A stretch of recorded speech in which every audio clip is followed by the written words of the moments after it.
सुबह का समय होता है। जानकी चाय की चुस्की लेते हुए टीवी देख रही थी। तभी उसकी पड़ोसन विमला का वहां आना होता है। अरे जानकी, कहाँ है तू? तुझे पता है, आज तो मैं मरते मरते बची हूँ। ये देख, छत की सीढ़ियों से गिरते हुए सीधे नीचे आ गई। वो तो मेरे बहू और बेटों ने मुझे संभाल लिया, वरना आज तो तेरी विमलू तुझसे मिलने से पहले यमराज से मिल चुकी होती। सीने हाथ में पट्टी बांधे हुए होती। अरे तो तू खड़ी क्यों है? बैठ ना यहाँ और दिखा तो जरा कहाँ कहाँ चोट लगी है। तू ना थोड़ा ध्यान रखा कर। इस उम्र में अगर हड्डियां टूट भी गई तो जुड़ती नहीं है। विमला काकी, माँ जी एकदम सही कह रही हैं। इस उम्र में खुद का थोड़ा ध्यान रखा करो। और आपको छत पर चढ़ने उतरने की क्या जरूरत है? आपके बहू बेटे हैं ना, उन्हें कहा करो। अरे क्या बात कर रही हैं विमला काकी, आप तो सीढ़ियों से ही गिरी हैं। और ये तो कुछ भी नहीं है। मैं तो एक दिन छत पर कपड़े डालने गई और छत से नीचे गिर गई। लेकिन अब मेरी माँ को लगा कि मैं मर गई और वो रोने लगी। तब मेरी आँख खुली, मैं बेहोश हो गई थी। माँ जी देख रही है ना आप अपनी छोटी बहू को। झूठ बोलने की भी हद होती है। और फेंक तो इतना रही है जैसे यमराज ने इसके प्राण हर कर वापस इसमें प्राण डाल दिए हो। क्या बात कर रही है छोटी बहू? ये तो ऊपर वाले की माया है जो उन्होंने तेरी जान बख्श दी। कोमल को एक में दो लगाकर बोलने की आदत थी और कभी कभी तो वो इतना ज्यादा बोल जाती कि लोग उस पर विश्वास करने से पहले ये सोचते कि कहीं इसका मानसिक संतुलन तो खराब नहीं है। एक रोज कोमल अपनी सास जेठानी और पड़ोसन के साथ मार्केट के लिए निकलती है। अरे विमला, तेरी बहू को देखती हूँ, फुर्ती में काम करती रहती है, लेकिन मेरी बहू में तो थोड़ी भी फुर्ती नहीं है। अरे तो मैंने अपनी बहू को सर पर थोड़ी ना चढ़ा रखा है। अब जो कहती हूँ वो कर देती है और ना करे तो 1 रुपया ना दो उन्हें। अरे माँ जी, आप ये क्या बोल रही हैं? सुबह से शाम हो जाती है लेकिन मैं बैठती तक नहीं हूँ। पूरा दिन घर का काम करती रहती हूँ। कभी ये करना कभी वो करना, ये नहीं दिखता आपको? लगता है जब तू काम कर रही होती है तब मेरी आंख लग जाती है। तो मैंने कभी तुझे काम करते हुए नहीं देखा। अरे माँ जी, अभी आपने मुझे काम करते हुए कहाँ देखा है? जब मेरे भाई की शादी हुई थी ना, तो मैंने रात भर जागकर सारे मेहमानों के कपड़े धोए थे। क्यों? तेरे भाई की शादी में मेहमान नाले में गिर कर आए थे क्या, जो तुझे कपड़े धोने पड़े? कुछ भी बोलती है कोमल। अगर आपको विश्वास नहीं होता ना, तो मैं अभी माँ को फोन करती हूँ, वही आपको सच बताएंगी। जानकी और नेहा को अच्छे से पता था कि कोमल को कितना फेंकने की आदत हो चुकी है। हर बात पर लंबी लंबी बातें बनाकर वो लोगों को सुनाया करती थी। एक रोज बिजली का बिल देने बिजली वाला जानकी के घर आता है। जानकी हॉल में बैठी होती है और नेहा सब्जियां काट रही होती है। अरे खड़ी क्या है, बेचारे से बिजली का बिल ले ले और जाने दे उसे, उसके पास भी बहुत सारे काम होंगे। अरे भैया, आज आप इतना उदास क्यों हैं? सब ठीक तो है ना घर में? अरे क्या बताऊँ भाभी, 2-4 दिन पहले घर में लाइट ठीक कर रहा था, बस उसी में करंट के 2-4 झटके लग गए। मेरी तो हालत ही खराब हो गई थी। पूरे 5 दिन हॉस्पिटल में रहा हूँ, तब जाकर आज काम पर आया हूँ। अरे बेटा, ध्यान से काम किया कर। ये सब काम तो कितना जोखिम भरा होता है। अरे माँ जी, ये तो कुछ भी नहीं है। आपको पता है, जब मैं 8 साल की थी तब मैंने बिजली की तार को पकड़ लिया था। मुझे भी कई बार झटके लगे और मैं दूर जाकर गिरने लगी, लेकिन फिर मैं तो उठ खड़ी होती और उस करंट के तार को बार बार पकड़ लेती। लेकिन माँ ने जब मुझे मारा ना, तब मुझे समझ में आया कि इससे तो मेरी जान भी जा सकती थी। क्यों काकी, इंसानों की जगह घर में रोबोट को बहू बनाकर लाई हो क्या, जो करंट से उस पर कोई असर नहीं होता? है तो इंसान ही, लेकिन फेंकने की आदत है इसकी। कभी फुर्सत में बताऊंगी। माँ जी बिल्कुल सही कह रही हैं भैया। कई लोगों की आदत होती है, जब तक अपनी तारीफ ना कर ले उन्हें खाना हजम नहीं होता। ऐसे ही समय बीत रहा था और कोमल की बातों को बढ़ा चढ़ाकर बोलने की आदत जा ही नहीं रही थी। नेहा और जानकी कोमल की हरकतों से परेशान हो चुके थे और एक दिन विमला के घर जब मेहमान आते हैं तो वो जानकी के घर आती है। अरे जानकी, तू जरा अपनी छोटी बहू को मेरे घर तो भेज दे। वो परसों कह रही थी ना कि उसने अपनी भाई की शादी में 100 लोगों का खाना अकेले बनाया था, लेकिन मेरे घर तो सिर्फ ना 10 लोग आए हैं। उनका खाना बनाना है ज़रा। अरे काकी, लेकर जाओ। ये रही पूरी की पूरी कोमल। हमें इससे कोई काम नहीं है, घर का काम तो मैं कर लूँगी। अरे दीदी, ये क्या कह रही हैं आप? भला मैं क्यों जाऊँ विमला काकी के घर? वो ना तब की बात और थी। अब तो मेरे में काफ़ी बदलाव आ गया है। मैं नहीं बना पाऊंगी इतने लोगों का खाना। जब तुझसे होता नहीं कुछ तो इतना बड़ा चढ़ा कर बोलने से क्या मिल जाता है तुझे? अब मैं कुछ नहीं सुनने वाली। जा विमला के घर जाकर मेहमानों के लिए खाना बना दे। मुझे तो पहले ही पता था तेरी बहू को आता जाता कुछ नहीं, लेकिन बातें लंबी लंबी करती है, कामचोर कहीं की। इतना बोलकर विमला वहां से चली जाती है और जानकी अपनी बहू कोमल से कहती है, तू बदनामी करवाने का कोई मौका नहीं छोड़ती। जब तुझसे कुछ होता नहीं तो बोलने की क्या जरूरत थी? वो कहते ना माँ जी, अपने मुंह मियाँ मिट्ठू। वही बात है देवरानी जी के साथ। अरे नहीं, मुझे आता तो सब है, लेकिन मैं क्यों जाऊँ किसी के घर? मैं तो घर से भी नहीं निकलती। वो तो मैंने आपकी इज्जत की लाज रख ली और आपकी पड़ोसन के घर नहीं की, लेकिन आप लोग मुझे कहाँ समझने वाले हैं। ऐसे ही एक रोज विमला और जानकी पार्क में घूमने के लिए निकलते हैं। अरे दीदी, हम भी चले क्या माँ जी और काकी की तरह घूमने? घर में बैठे बैठे मुझ में भी आलस भरता जा रहा है। क्यों? पहले तुम जिम जाती थी क्या? अरे आप जिम जाने की बात कर रही है? मैंने तो 100 किलो वेट उठाया है और ऐसा एक्सरसाइज करती थी कि सामने वाला मुझे देखकर कहता, बस करो बहन जी, इतना तो बॉडी बिल्डर लोग भी नहीं कर पाते। अब इसमें भी कितनी सच्चाई है वो तो तेरे अलावा कोई नहीं जानता। अगर तुझे घूमने जाना है तो चल चलते हैं। इतना बोलने के बाद नेहा कोमल को लेकर पार्क पहुंचती है और घूमने लगती है।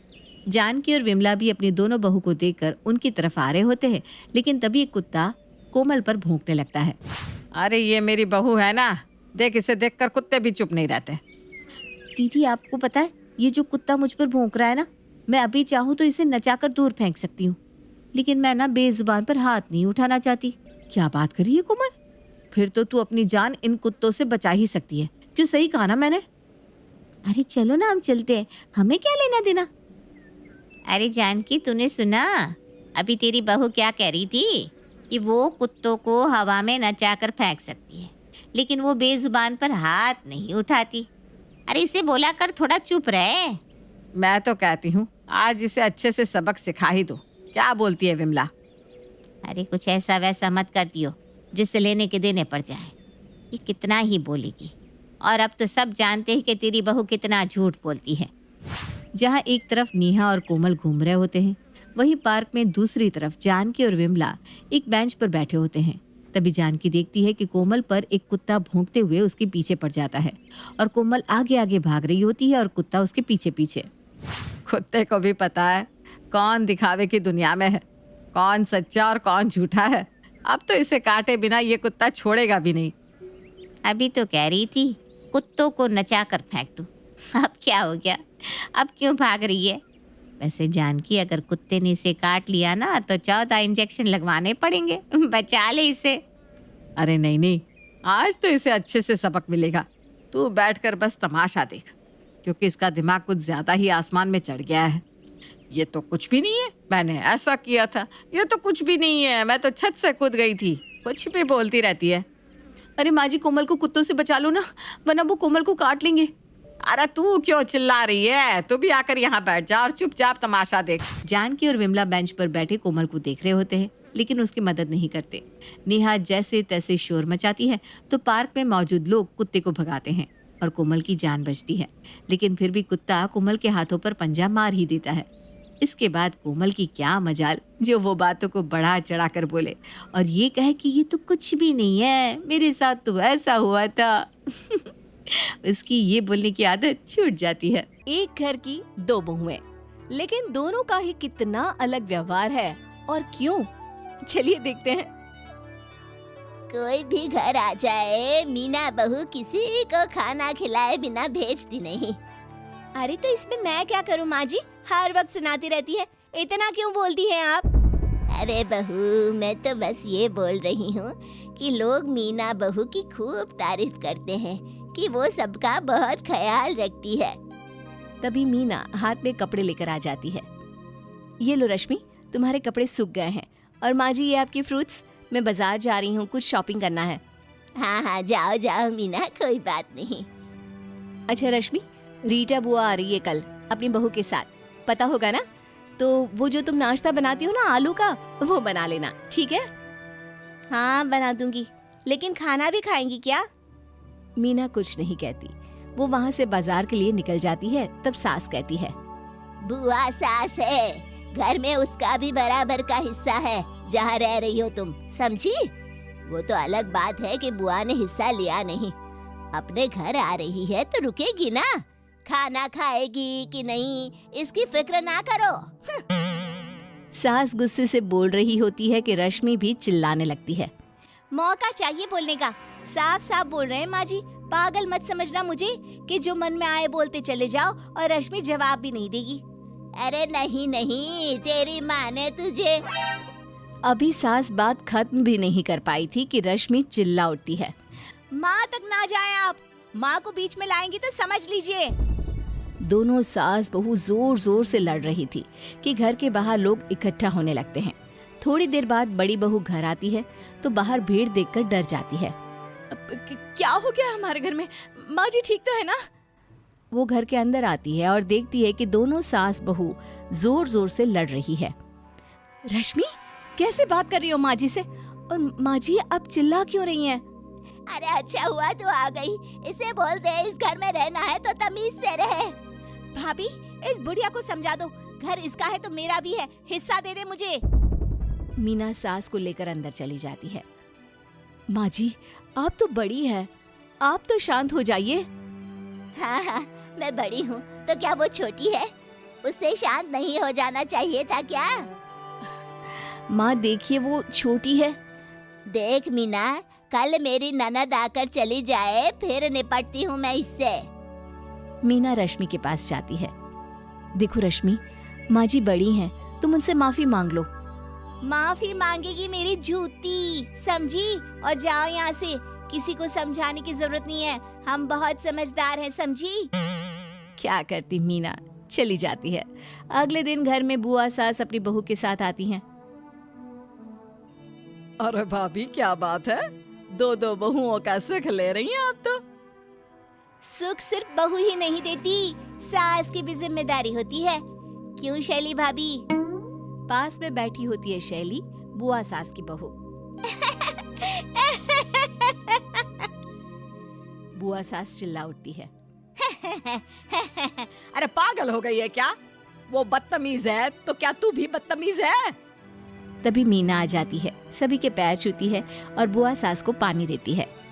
क्या बात है बुआ जी, आप तो काफी दिन बाद आई हैं, मायके की याद नहीं आती क्या? अरे नहीं नहीं बहू, याद तो आती है, लेकिन क्या करे, जिम्मेदारी जो है।